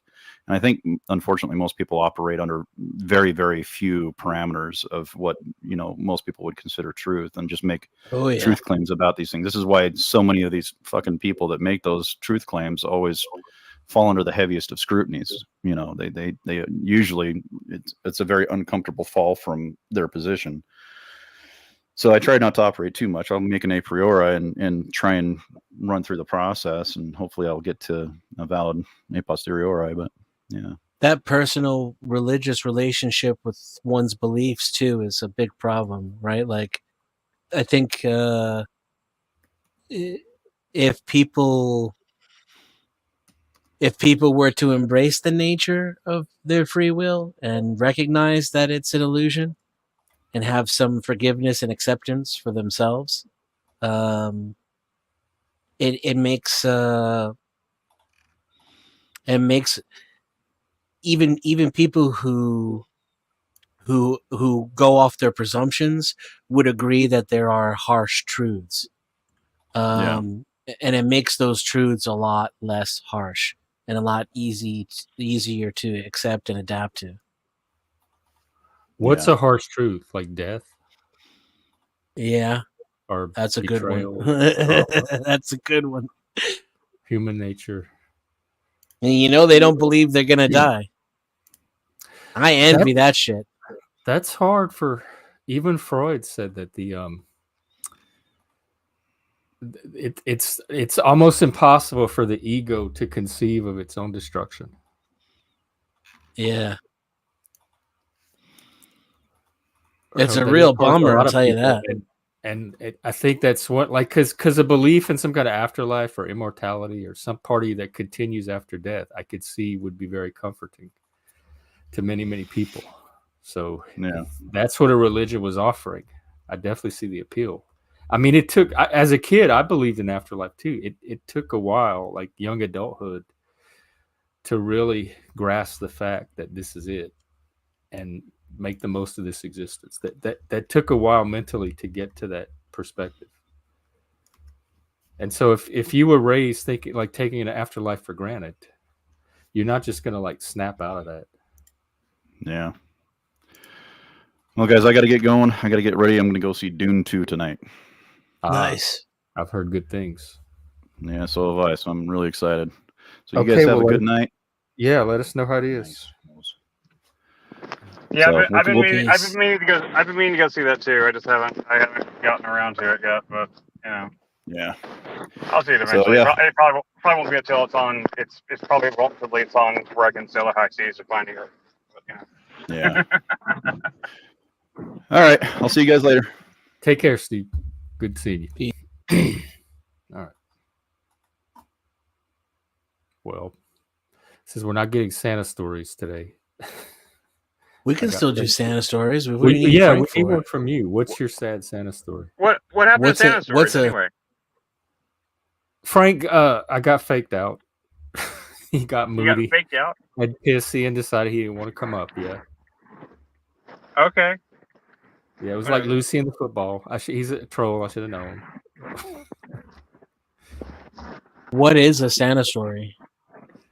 We were collecting like we wanted to hear Santa stories from like people's childhood. It doesn't have to be childhood but we wanted like sad and tragic Santa stories, not happy Christmas stories. I don't think I have any tragic ones. You don't have anything traumatic that happened to you around Santa? No, my parents never told me there was a Santa, so I was kind of always just chill with it. Oh, so you grew up atheist? Yeah. Did you know at school that other kids believed in Santa or Jesus? I didn't understand to the extent that they did. You know, I remember here's the closest thing I have to trauma related to Santa was telling some kids at lunch that Santa wasn't real, and then them all trying to beat me up. How old were the kids? I'll let you know whose side I'm on. I think we were 5, 6, 7, 8 years old, somewhere around there. Oh my! Yep, they should have taken. Yeah, you should have had your ass beat. Take you behind the school, ruining the childhood of that many kids. There are so many. Well, cool I didn't know places it would down ruin their there now. childhood. Thought I was doing them a favor, by telling them the truth. Oh, how funny! There's so many cool places in this part of town. There's a place that's called Pizza Large, and there's a place called Pickletopia. What the fuck? Oh, are you in Dallas proper? I'm in uptown Dallas. It's called Lower Greenville, but yeah, it's Dallas proper. Oh, okay. That is a tragic Santa story. Not for you, but for all of the 5 years old. That makes me want to cry right now. That's like what, first kindergarten, right? Yeah, see, I never experienced any of that stuff. My parents rarely lied to me about anything, even stuff, like when humans lie to themselves, It's not like my parents were perfect beings. But this, I think I had a foundation of honesty and trust that a lot of kids don't. How I find it interesting they wanted to beat you up instead of cry. Did any of them cry at all, or it went like right to violence and anger? No, it went right to violence and anger, and that's my experience with adults as well.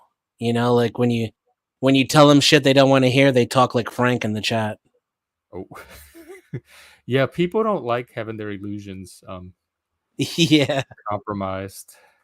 And so, as someone who's born without certain illusions, like I didn't choose to be this way. I'm just, as Hitchens put it, I am made so that I cannot believe. It's an interesting life to be surrounded by people who do.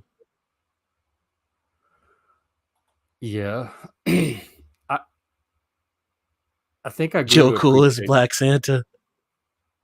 I used to think they were stupid for believing in things that were obviously not real. But now I see it. I don't know. I've come to respect them more and appreciate them You more. got I to don't teach me how to see it do as a that. reflection on their intellect.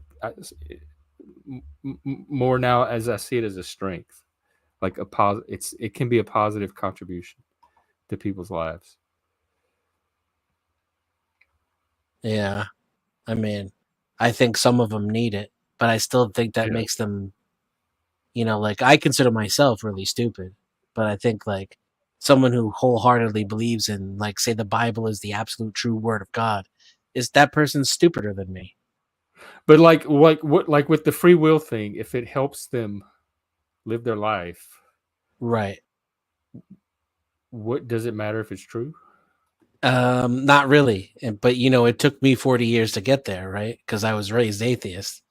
So I had to come like do a whole circle journey around the whole concept in order to get to where I could accept, like, God is necessary, and positive in many people's lives. Yeah, I guess even as atheists, we can mature and grow up, and just like the Christian people can, or religious people. Because even religious people today seem different than when I was younger. They may not be, but the interactions I'm having with them today are different than the interactions I had with them when I was younger. Um, I don't know. I get along with them better now. They just seem less judgy, more tolerant, more like open to other ideas. Christians, you mean?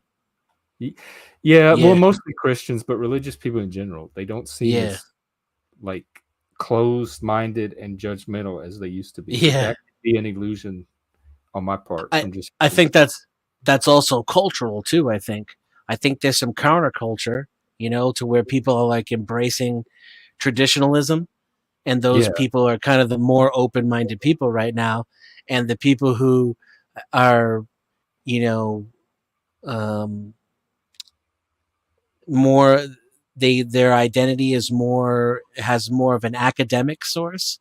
Those people are more rigid and less open to different people's ideas. And I don't think that's because the two per se are necessarily always connected to one another.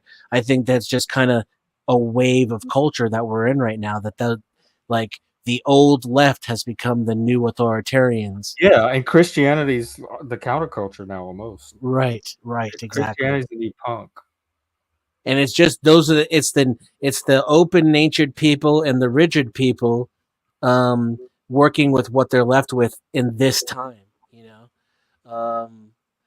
not bearing any more truth to the academic pursuits or the religious pursuits. It's just kind of chronological. Yeah, it makes me wonder what's coming next because I didn't even predict this cultural shift in my lifetime. I didn't Yeah, see it. The signs were there, but I didn't see it like becoming the wave, the mass cultural wave that it did. So it kind of has me looking around for what's next because none of it's really new. Like the left right. stuff's been around since the '60s, and it's just ebbed and flowed, and it's really crested the last 10 years or so in a way that I never saw coming.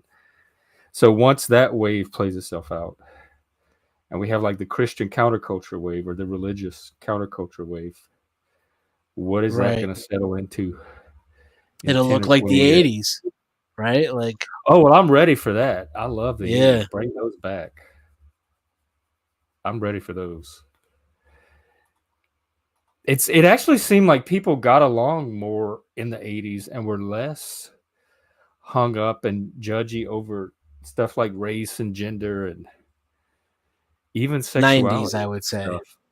Yeah, 80s, Like after 80s, we got 90s. made it through the 80s created that brief period in the 90s where we got along and weren't so, Yeah, everybody was it tolerant. didn't full of ourselves, yeah. And then the late 90s, early 2000s, it went right back to being, you know,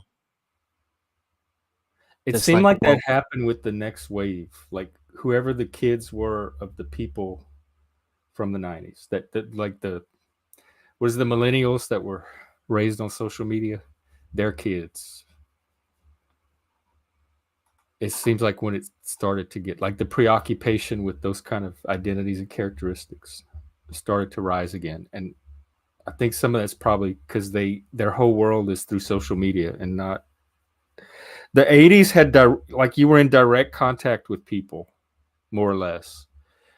And there was a common culture. You had the same TV shows, the same movies, music, radio stations, etc. There wasn't it wasn't as atomized as it is now. Yeah. And so there was kind of a cultural unity to the 80s and 90s as well.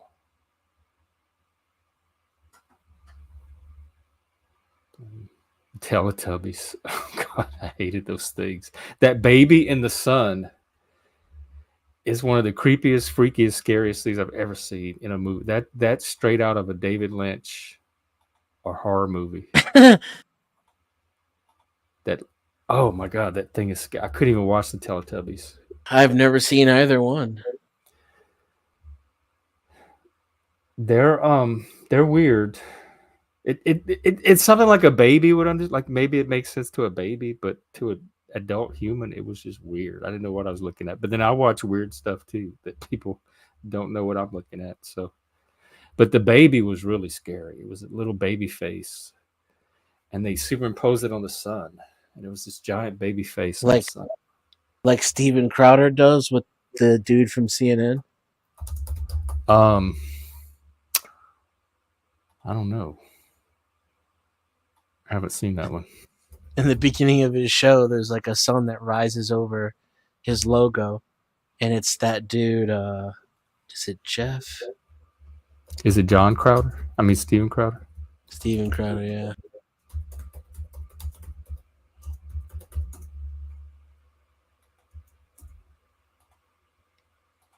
I'll try to find it here. I'll show everybody the Teletubby baby. This thing is it's creepy, and that's just the still picture, but its face would move and make these weird baby faces. It's still unsettling looking at it right now.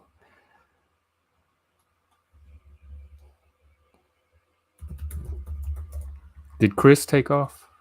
Yeah, he did. We can wrap up. We've been going for a couple of hours. So remember, everybody, Chris's channel tomorrow, although I will attempt to stream it here. There just won't be anybody manning it. And we'll be back on Thursday. Return of the Slab? Who is that? Return of the Slab guy?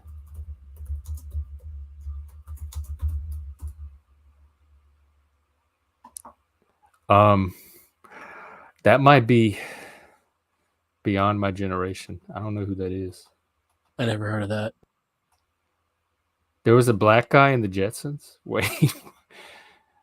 I remember Rosie. I don't remember anybody in the Jetsons really other than the Jetsons. They didn't really have a social environment they interacted with. There was the boss and the robot maid. But outside of that, did they have a social life at all? Friends? I can't remember. Not that I can recall. I don't either. Because Flintstone, like Wilma had Betty. There were like two families. But the Jetsons were just them living in their little bubble house with the robot. Oh, it's an Idaho joke. Oh, okay, I get it now. It's probably something racist that's going to get my channel struck. Thank you. Okay, yeah, I better end now before he can do any more damage. All right, peace out, Jeff. Good. Take care. Good seeing you as usual. Good chat. Thanks. I'll see you. Thank you to audience. As disappointed as I am with Frank, he is a valued regular. So Frank, if you're out there, I guess I appreciate you too. But you can make it up by coming on and telling that Santa story that you teased me so hard on. You know what? I'll tell you what. I'll try to go until 2 hours exactly. So, do I have any else? Twitter.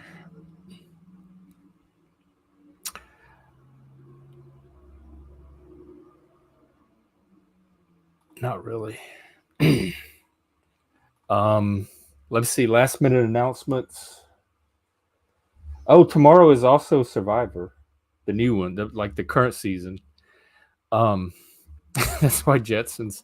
I thought it was still on TV, like in syndication.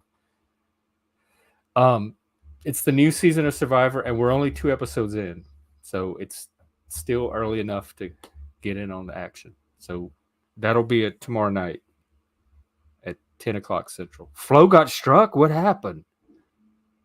Chuck, come up and tell me. Was it him or one of his guests did something? I have a I feel like I have a professional interest in channels getting struck. Well, anyway, like hit me up on Discord or something and tell me the story. I am interested. What does that mean? It got taken down, or that particular stream got taken down, or he got an email with a strike on it? Well, anyway, yeah, definitely fill me in on the details soon. And I'm gonna. Oh, here he is. Oh, hold on. What's the tea? What happened? Let me get my audio fixed.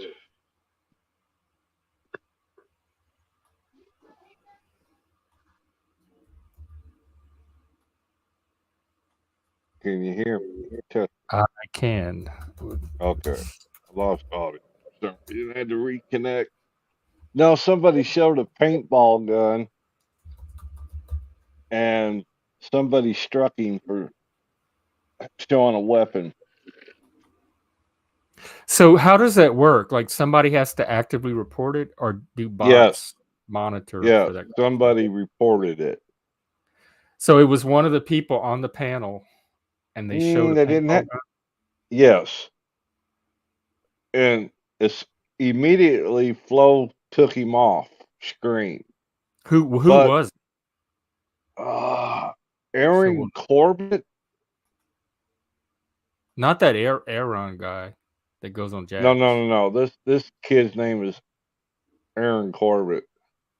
Okay. Well, he's not coming on here. But he wasn't up there that long, and Flo took him off because he didn't. But somebody was lurking and reported it and took it down. Because after we were down off the stream, we were still on StreamYard, though. He got the email from YouTube. He appealed it. I mean, he's going to win. Oh, so it was like y'all were in the middle of the stream and it just got taken down and y'all didn't even realize it and it kept going? Oh. Yep. That's Yes, kind of some scary stuff. And even the kid got on and was apologizing while we were still on the show when we got hit. Well, so did he not do it intentionally to get the channel struck? No, it wasn't intentional. Oh, he was just playing around. Yeah, he just picked it up to show what his paintball gun looked like. And that was somebody, enough. Yeah, well, he thinks it was snafu. Oh, okay, I got to run. I got emergency to deal with. Okay. Sorry. Well, thanks for filling me in. All We'll right. talk about it more. All right, there you have it. Yeah, especially if it was a snafu. God damn it. I feel bad. What do you do in that situation? Does he just have to cut out that part and then he can keep the rest of the stream up? But then they didn't get to, like, the stream from that point forward never got captured to begin with. I guess it's still on StreamYard. If he cuts the paintball part out, can he repost it? I have questions and curiosity, which I guess we'll have to I guess this is the storyline for this week. We'll see how it plays out over the next 2 streams. Promoting violence. And they could, because Tommy has shown guns. Chalk Body showed that gun on Machine Stream that night. So this is a thing. Like, and this is not even paintball guns. They were showing the real thing. Okay, well, that's good to know. Yeah, he does. Another reason he's not coming up here. He can't be trusted. All right. Well, God, I hope that doesn't happen here. I try to be discerning in who I let on, but I mean, I never know. And it sounds like this kid didn't even do it intentionally.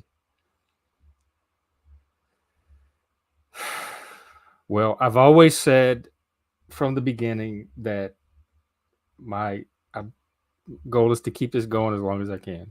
Like, if I get struck or pulled at one point, if it happens, we'll rebirth somewhere somehow. But I'm just going to keep doing what I'm doing and try to minimize the risk as best I can. Trippy, man. Totally trippy. Okay. I guess we'll end on that note. And go to Chris's tomorrow, and we'll see you again on Thursday. Take care.